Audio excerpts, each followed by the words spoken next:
Dedicated to Eastern and Southern Kentucky, this is WYMT Mountain News at 6. The Floyd County Sheriff's Department is investigating a motorcycle theft while the owner was having surgery.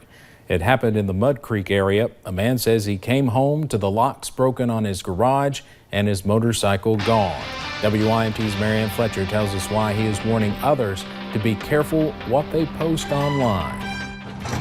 A missing motorcycle has one Floyd County man frustrated. I come home and my locks was broken on my garage and my bike was gone.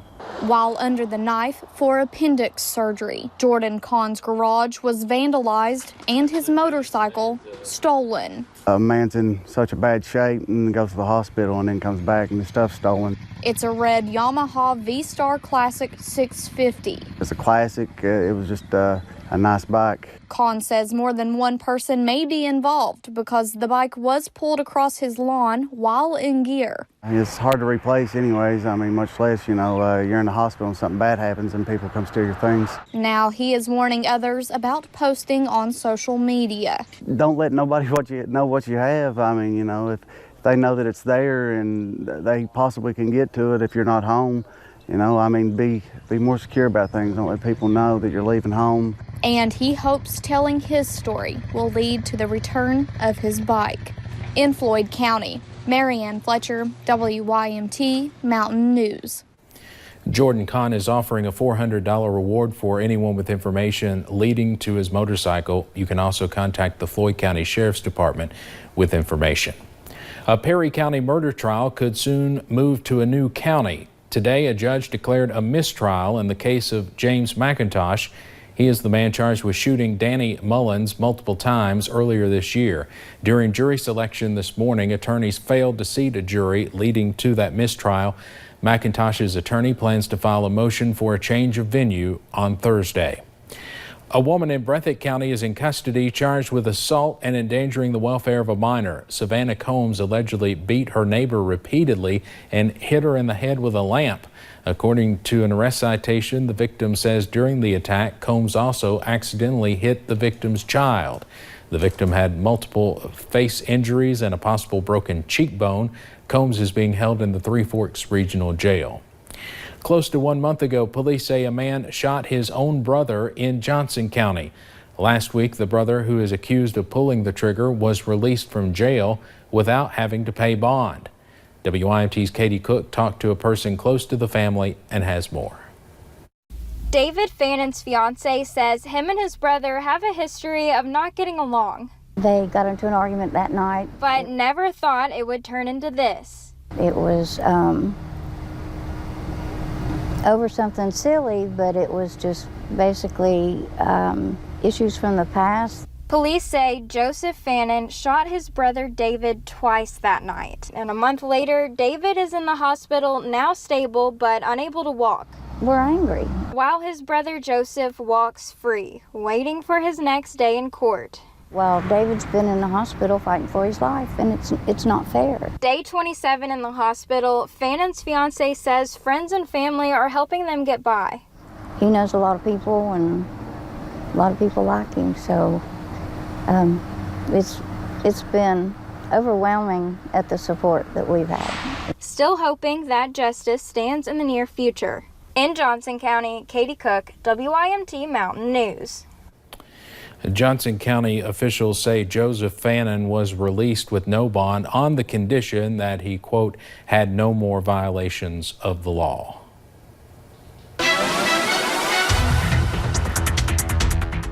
And we saw plenty of sunshine today. That sun's starting to set, which means it's about to get a little bit on the chilly side as we head into the rest of those evening hours. Check it out, just a gorgeous view on top of Buffalo Mountain here in Perry County. That sun's starting to set behind the mountain, looking outside the front porch here at WYMT, 72 degrees with not a cloud in the sky. That dew point of 37, making it feel on the drier and on the cooler side and feeling like 72 out there. A lot of us have already dropped into the 60s. You're seeing 69 into Prestonsburg, Pikeville, Jackson, even to 69 49 down into Harlan, 68 Williamsburg and Somerset, and over into Wise, Virginia as well. It's been quiet on satellite and radar. We've seen those clear skies. That's due to high pressure dominating the region today. Most of us will drop into about the low to mid 40s for tonight.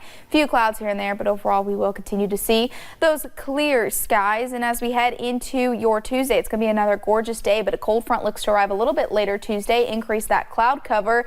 And it looks like it'll also increase those rain chances as we head into your Wednesday. I'll have those details coming up in just a few short minutes. All right, Paige, thank you.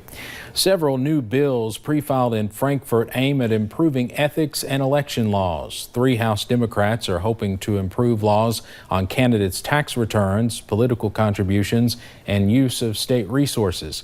Hillary Thornton explains the new legislation.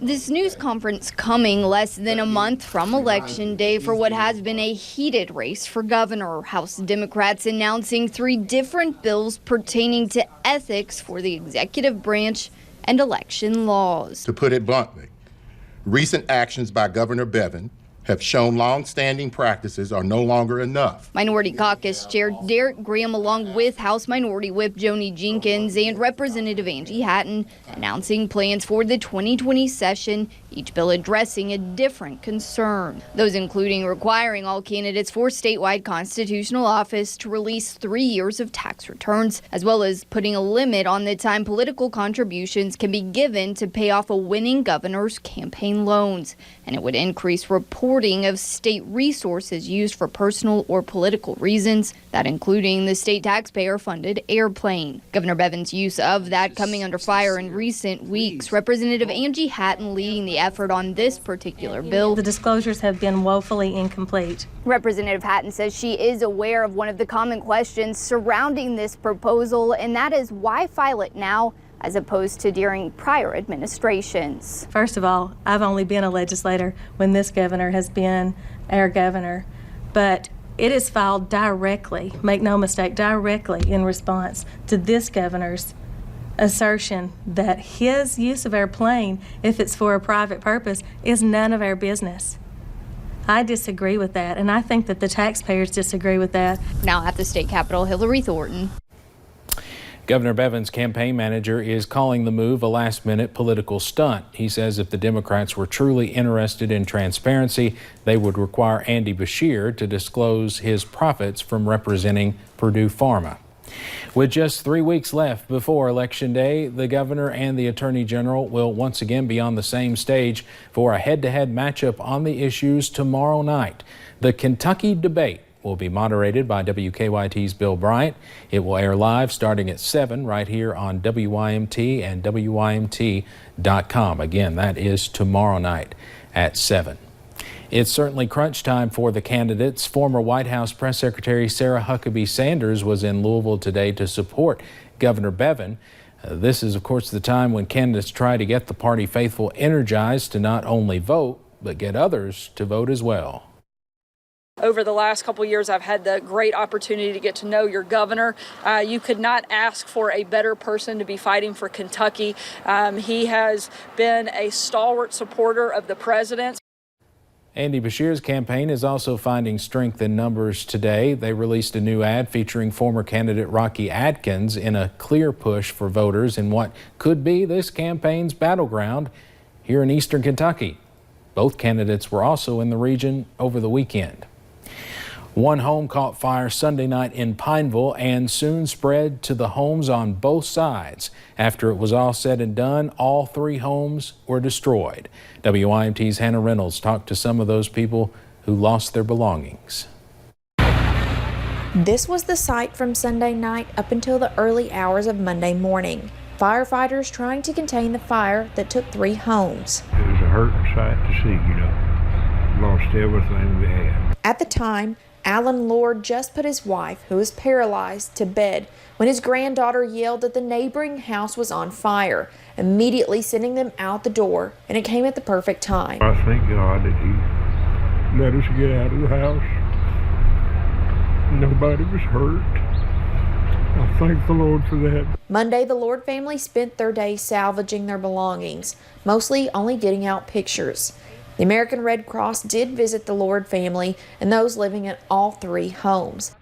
It always breaks my heart to know what they've lost. When they got to see the homes firsthand, they were astonished. They helped families financially, helped get them a place to stay, and gave things like cleanup kits for the things they were able to get out. To have 3 homes like this is very rare.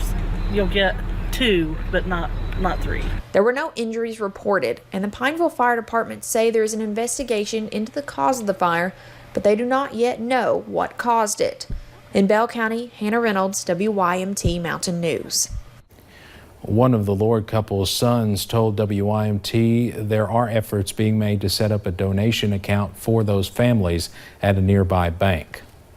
The winningest coach in Kentucky high school football history is trying to bring together Eastern Kentucky leaders. Belfry coach Philip Haywood is hosting a series called Live to Lead in the Mountains. Haywood has coached the Belfry Pirates for more than 35 years and has nearly 450 career wins, including several state titles. But Haywood says he wants to give back to his community in other ways. This program is something that we need in the area. I think anytime we can bring some leadership type great speakers in to motivate us and to challenge us, it's an opportunity for me to be able to give a little bit back to the community. The series is set for Tuesday, October 29th at U-Pike. To learn more, you can watch Issues and Answers tonight, right after the CBS Evening News on WYMT. From Oklahoma with Love, a work of art honoring horse racing legend Secretariat has reached its permanent home in Lexington. Artist Jocelyn Russell's larger-than-life sculpture was unveiled this weekend at Keeneland. This morning, it was moved to the roundabout at Alexandria Drive and Old Frankfort Pike in Lexington. And as we head into tomorrow, we're going to see those warmer temperatures. Temperatures, though, plummet as we head into your Wednesday and Thursday as a cold front moves through. Have more on that coming up in just a few short minutes. And also just ahead, one Eastern Kentucky town honors their longtime former mayor. We'll take you there.